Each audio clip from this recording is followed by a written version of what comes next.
Hi guys! Welcome back to a daily dose of knowledge. Due to the current pandemic situation around the world, all of us have been very much dependent on the World Wide Web. So today, we're going to talk about the most frequently committed cybercrimes. In order to protect yourself, you need to know about the different ways in which your computer can be compromised and your privacy infringed. In this video, we discuss a few common tools and techniques employed by the cyber criminals. This is not an exhaustive list by any means, but will give you a comprehensive idea of the loopholes in networks and security systems, which can be exploited by attackers and their possible motives for doing so. Online impersonation. This crime is by far one of the most committed cybercrimes in existence. It is a criminal act to use another person's name, domain address, phone number, or any other identifying information without consent, for the purpose of making a recipient believe that the message is truly coming from the impersonated individual. Though it is common to hear about people who are pretending to be someone else on the internet, if a person uses someone else's name or other identifying information on the internet without consent and for the purpose of causing harm or committing fraud, that is a crime. Social network fraud. It is also a crime to create fake profiles or to send fake messages to other users on social media.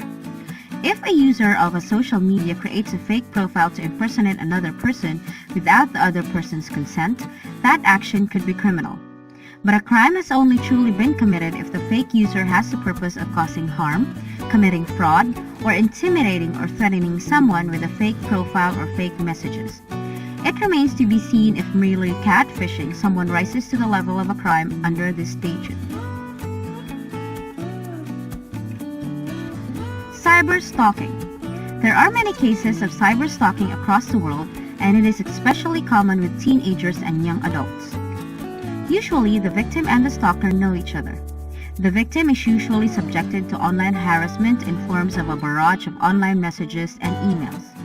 The aim of online stalking is to make the victim miserable or exert control as a perverse way of being in contact with the victim, just like ordinary stalking.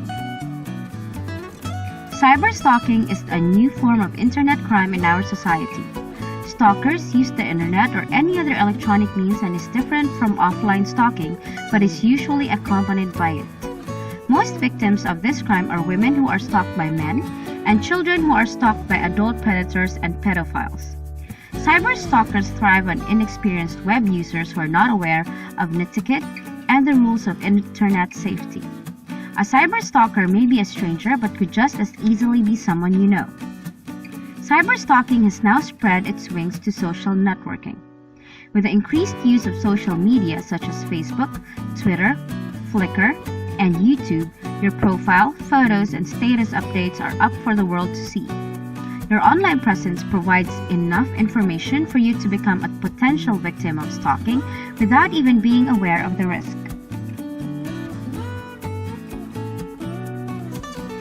Theft. Internet theft is the broad term for any type of theft that happens over the internet. This can be done through many ways such as fake ads, fake emails, viruses, and snooping. The aim of internet theft is to steal your personal information and use it to then steal money out of your bank account or make purchases using your details. Identity theft and credit card fraud. Identity theft occurs when someone steals your identity and pretends to be you to access resources such as credit cards, bank accounts, and other benefits in your name. The imposter may also use your identity to commit other crimes. Credit card fraud is identity theft in its simplest form. The most common case of credit card fraud is your pre-approved card falling into someone else's hands. He can use it to buy anything until you report to the authorities and get your card blocked. The only security measure on credit card purchases is the signature on the receipt. But that can very easily be forged. Often, people forget to collect their copy of the credit card receipt after eating at restaurants or elsewhere when they pay by credit card. These receipts may have your credit card number and your signature for anyone to see and use. With only this information, someone can make purchases online or by phone. You won't notice it until you get your monthly statement, which is why you should carefully study your statements. Make sure the website is trustworthy and secure when shopping online. With rising cases of credit card fraud, many financial institutions have stepped in with software solutions to monitor your credit and guard your identity. ID theft insurance can be taken to recover lost wages and restore your credit. But before you spend a fortune in these services, apply the no-cost common sense measures to avert such a crime.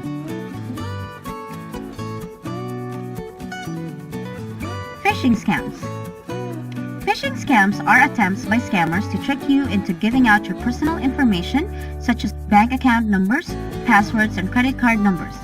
These scammers will contact you out of the blue via email, text message, phone call, or even through social media, pretending to be a legitimate business such as your bank, telephone company, or even your internet provider. The scammer may ask you to update them on your details so they can refresh their systems. They may even ask you to fill out a survey as you have the chance to win a prize at the end. But here is where the scammer can get access to your email address, phone number, and more. Phishing or voice phishing involves calls to victims using fake identity, fooling you into considering the call to be from a trusted organization. They may claim to be from a bank, asking you to dial a number and enter your account details. Once you do that, your account security is compromised. Treat all unsolicited phone calls with skepticism and never provide any personal information. Many banks have issued preemptive warnings informing their users of phishing scams and the do's and don'ts regarding your account information. Cyberbullying. Cyberbullying occurs when people use social media or the internet to intimidate, harass, threaten, or belittle others. In general, if a person or student uses the internet or any other form of electronic communication to threaten, harass, or scare another person or student, this conduct may be a crime, and such actions carry the possibility of civil liability as well. Cyberbullying is similar to cyberstalking. However, the barrage of messages can be harmful, abusive, and wholly offensive. Cyberbullying can also be done by posting images and videos online that will offend the victims. It can also be excluding people online, creating fake accounts to post harmful or distressing content, and again, sending abusive messages. Overall, it is bullying, but online, usually through social media channels. Creating or possessing child pornography. Creating, possessing, or distributing pornographic images of a minor child is illegal, but this crime is still unfortunately committed far too often. Child soliciting and abuse online is a type of cybercrime where criminals solicit children via chat rooms for the purpose of pornography. It can also come in forms of materials that show or describe sexual abuse towards children. A child is regarded as someone who is under the age of 16. This type of cybercrime is heavily monitored by the police. It can be a threat to companies as well as individuals because the perpetrators may be looking to adopt another persona online. Internet piracy. Thanks to the internet and torrents, you can find almost any movie software or song from any origin for free. Internet privacy is an integral part of our lives which knowingly or unknowingly we all contribute to. This way, the profits of the resource developers are being cut down.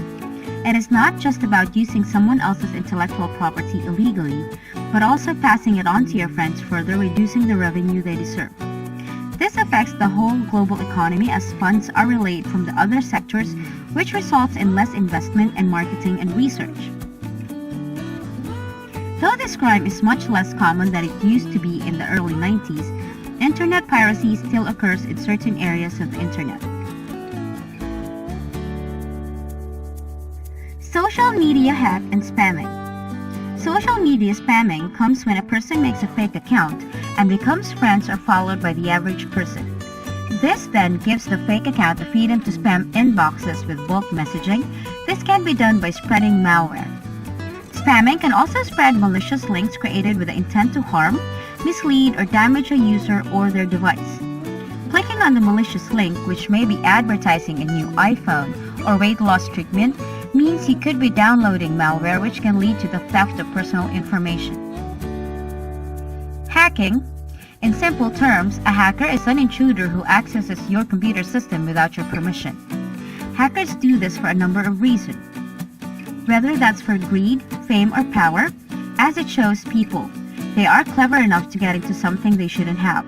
However, some will be able to break into systems and steal personal banking information and corporation financial data. Hackers tend to be computer programmers and have an advanced understanding of computers. Electronic money laundering. Money generated in large volumes illegally must be laundered before it can be spent or invested. One way to launder money is to do it electronically through messages between banks, which is known as a wire transfer. It had previously seemed impossible to monitor or screen wire transfers as they occur due to the tremendous volume of transactions going through on a day-to-day basis. However, banks are clamping down on the issue and filing away any suspicious activity. Virus dissemination. Viruses are computer programs that attach themselves to or infect a system or files and have a tendency to circulate to other computers on a network. They disrupt the computer operation and affect the data stored either by modifying it or by deleting it altogether. Computer viruses usually spread via a removable media or the internet, a flash disk, CD-ROM, magnetic tape, or other storage device that has been in an infected computer infects all future computers in which it's used. Your computer can also contract viruses from sinister email attachments, rogue websites, or infected software, and this disseminates to every other computer on your network. All computer viruses cause direct or indirect economic damages. Based on this, there are two categories of viruses. Number 1, those that only disseminate and do not cause intentional damage. Number 2, those which are programmed to cause damage. However, even by disseminating, they take up plenty of memory space and time and resources that are spent on the cleanup job. Direct economic damages are caused when viruses alter the information during digital transmission. Considerable expenses are incurred by individuals, firms, and authorities for developing and implementing the antivirus tools to protect computer systems. I hope that you learned a lot from what has been said of the most common cybercrime laws. So make sure that your computer is secure and that your information is secure as well. Don't forget to like, share, and subscribe to our channel. Thank you very much for watching and see you in the next video.